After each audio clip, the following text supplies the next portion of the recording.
Hey guys, Frytech here. This is a very important video. Please do not update to iOS 17.3 because it contains a critical bug that might cost you a lot of money depending on what kind of a mobile carrier contract you've got. Please watch this video till the end and help to boost it because it's really important. If you don't have an unlimited internet, do not update to iOS 17.3. So here's a quick summary of the bug. If you're using mobile data, it might try to download some kind of a big software update. Despite the fact that I have disabled automatic software updates, despite the fact that I am already on the latest version of iOS, and if you go into settings and check, it says that 17.3 is the latest version. Despite the fact that I've enabled low data mode for cellular, despite the fact that I have disabled essentially all of the automatic updates, automatic downloads, I've disabled all of that. And despite all of those precautions, Apple still downloaded on 1st of February 2024 in the night, it downloaded about like 600 or 700 megabytes software updates. I'll put all of the screenshots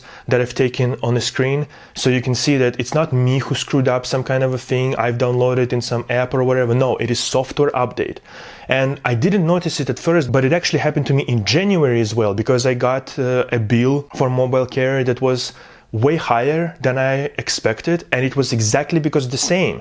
I've actually taken a screenshot as well, and I have reset statistics, as you can see on the screenshot, on February 1st at about 14. And then I went out in the evening for a walk, and I literally saw how my megabytes are disappearing right in front of my face. I took a screenshot when Apple downloaded about 500 megabytes, and then in about like a minute or two, it downloaded already like 600 something megabytes. And so I just had to cut off the internet at that point because I just didn't know how big of that ghost kind of a update will be there, and so how much in depth I will be. So I've taken all of the precautions because I know that I pay basically per megabytes, and it's quite expensive here where I live. And yet despite that, I'm being punished by Apple because all of those measures that are there in the iOS that's supposed to prevent exactly this, low data mode, supposed to disable software updates, and yet nothing of that worked. And so now I'm questioning who's gonna be reimbursing me?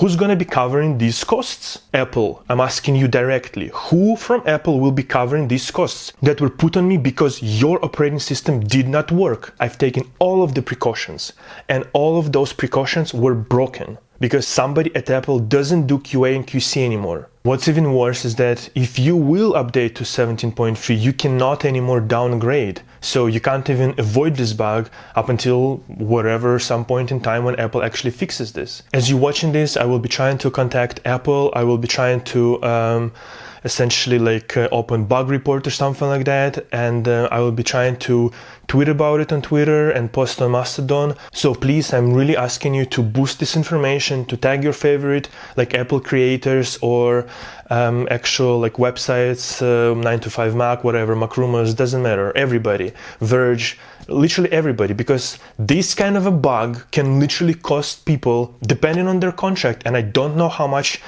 that kind of an update might be megabytes, it is definitely hundreds of megabytes, it can be gigabytes, I don't know really, because I've disabled, because I don't want to find out, because I'm already in debt essentially because of Apple. I will be making a follow-up video shortly thereafter, but right now please sort of boost this video as much as you can, because this is a really critical bug, extremely critical bug in a system that should be preventing that kind of a thing, people losing their money essentially. So yeah, I would definitely appreciate you to boost this thing for the algorithm and whatnot, so like actually people at Apple will see this and address this problem extremely rapidly, because this exact kind of a bug is definitely a reason for a class action lawsuit, 100%. So yeah, again, try to boost this video as much as you can because it's absolutely critical. Okay, I'll talk to you soon. Subscribe to the channel for updates.